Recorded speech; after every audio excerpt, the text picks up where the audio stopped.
প্রচ্ছদ যে আঁকবে তাকে টাকা দিতে হবে, প্রকাশককে টাকা দিতে হবে, তারপর আমার বই বের করতে হবে, তারপর প্রচার করতে হবে। বর্তমানে যদি আমি চিন্তা করি তো অনেকটা আর্টিফিশিয়াল, অনেকটা বাজারি লেখা। প্রেম কাহিনী লেখা, এটা কোনো গভীরতা নাই। ঘোরার লোকের সংখ্যাই বেশি, পাঠকের উপস্থিতি বলতে গেলে কম। পাঠক হিসেবে তরুণ লেখকদের তেমন একটা পড়ি না। বাঙালি হিসাবে, বাংলাদেশি হিসাবে আমাদের এখনো অনেক ল্যাকিংস আছে।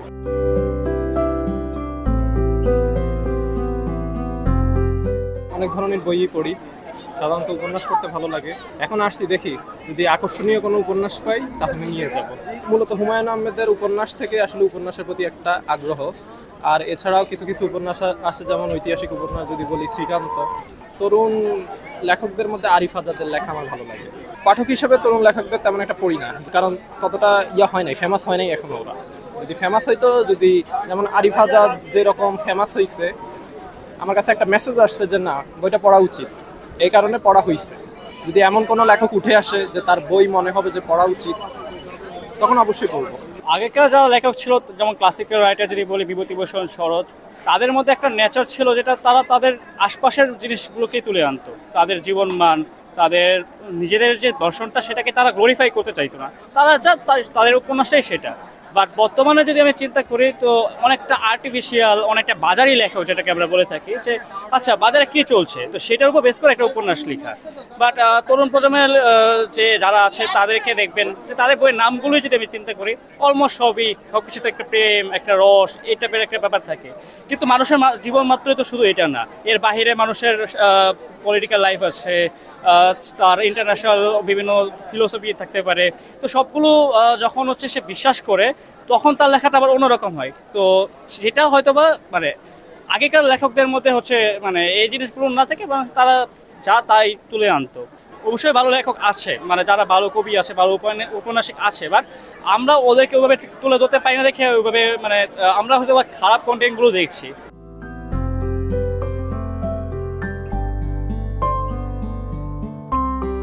আমাদের যুগে তো পড়াশোনা, বই পড়া, গল্প, উপন্যাস, কবিতা, এই সমস্ত কিছু কিছু লেখক আমার বন্ধুও ছিল। যেমন আবুল হাসান, সে বেশি দিন বাঁচে না এই পৃথিবীতে, অল্প বয়সে চলে গেছেন, কিন্তু আমার বেডমেট ছিল। একসাথে আমরা শুইতাম, ঘুমাইতাম, শরীরটাকে টিপে দিতাম, অনেক কিছু করতাম আমরা কবিতার জন্য, লেখার জন্য। তরুণ লেখকদের কাছে আপনি প্রত্যাশা করেন কি ধরনের লেখার মান থাকবে? জীবনের গভীরতা, জীবন বোধ এবং ডিরেকশন দেবে, জীবনটা কীভাবে চলবে, কীভাবে চলা উচিত, কিংবা কোথায় আমাদের ভুল ত্রুটি আছে, তারপরে তার যে ফিলিংস, তার যে অবজারভেশন, তার প্রকাশ করবে, যেন সাধারণ মানুষের সাহায্য করে তাদের জীবনে গভীরতা সম্বন্ধে চিন্তা ভাবনা করতে পারে। তরুণ লেখকদের অনেক পড়তে হবে, তাদেরও পড়তে হবে অনেক। হঠাৎ যদি মনে করি আমরা অনেক ভালো লেখক হয়ে গেছি, আগের যে ভালো লেখকরা ছিলেন সেখান থেকে আদর্শ গ্রহণ করতে হবে। জীবনের চলার পথ আরও সুন্দর বা কীভাবে দিক নির্দেশনা দেওয়া যায় সেই চিন্তা ভাবনা করতে হবে এবং সেইভাবে তাদের আগায় যেতে হবে।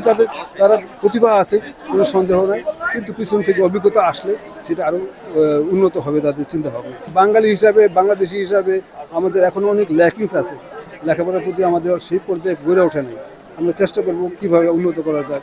এই সমস্ত বই, এই যে এক্সিবিশন, এগুলি খুব খুশির ব্যাপার। এখন যারা নতুন লেখছে তারা তো তার কোনো কিছু কিছু লেখক আছে খুব ভালো, তাদের মান ভালো।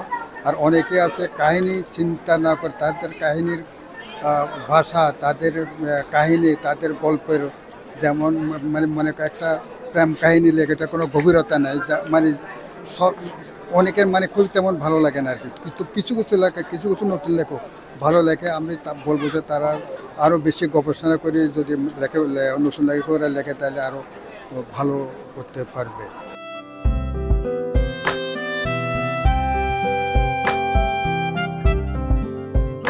বইমেলা মানেই তো পাঠক লেখকের সমাবেশ, সেই হিসাবে ভালো, পাঠকের উপস্থিতিও ভালো, লেখকরাও আছেন, সব মিলিয়ে ভালো।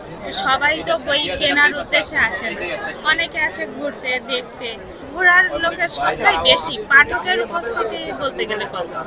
মানে বই কেনা যারা কিনে আসলে। লেখার মান কিরকম? লেখার মান আগে থেকে আমার মনে হয় একটু একটু কমেই গেছে, কেননা এখনো পর্যন্ত আমাদের কাছে যেমন হুমায়ুন আহমেদ স্যারের বইয়ের ফ্যান বা হচ্ছে ফলোয়ার তাদের সংখ্যাই বেশি। তরুণ লেখকদের বই কমই সেল হচ্ছে। সংস্কৃতি, শিল্প, সাহিত্য এটা একটা ব্যবসা হয়ে গেছে। যেমন এখন কোনো প্রকাশক তিনি কোনো নতুন লেখকের বই বের করছে না এই কারণে যে ওখানে তিনি তার লাভের চিন্তা করতেছেন। আর তিনি চিন্তা করতেছেন এই যে বাংলাদেশে যারা বিখ্যাত লেখক তাদের বই বের করবেন, এবং তারা এটাকে সম্পূর্ণরূপে ব্যবসা হিসেবে নিয়েছে। এই যে ভ্যালেন্টাইন ডে দিনে আমি আমার ফেসবুক আইডিতে আমি আমার একটা কবিতা লিখেছি, সেখানে আমার এখানে 17,000 ভিউ হয়েছে। কিন্তু এগুলো তো আর আমাদের লেখক প্রকাশক এরা দেখবে না। আমি লিখবো, আমি আমার ক্রিয়েটিভিটি শো করব, আবার আমাকে প্রকাশকের কাছে যেতে হবে, প্রচ্ছদে আঁকবে তাকে টাকা দিতে হবে, প্রকাশককে টাকা দিতে হবে, তারপর আমার বই বের করতে হবে, তারপর প্রচার করতে হবে। ব্যক্তিগতভাবে এটাকে আমি মানবিক অবক্ষয় বলে মনে করি। এই কারণে আসলে আমি এই যে বই বের করার দিকে বা কবিতার যে লেখক প্রকাশকদের দরজায় ধর্ণা দিই না, এবং কবিতার যারা সাহিত্য পাতায় সেখানেও আমি কবিতা পাঠাই না। আমি আমার ফেসবুকের যে আমার প্রায় নিয়ার অ্যাবাউট 12,000 ফলোয়ার্স আছে, আমি সেখানেই লিখে থাকি।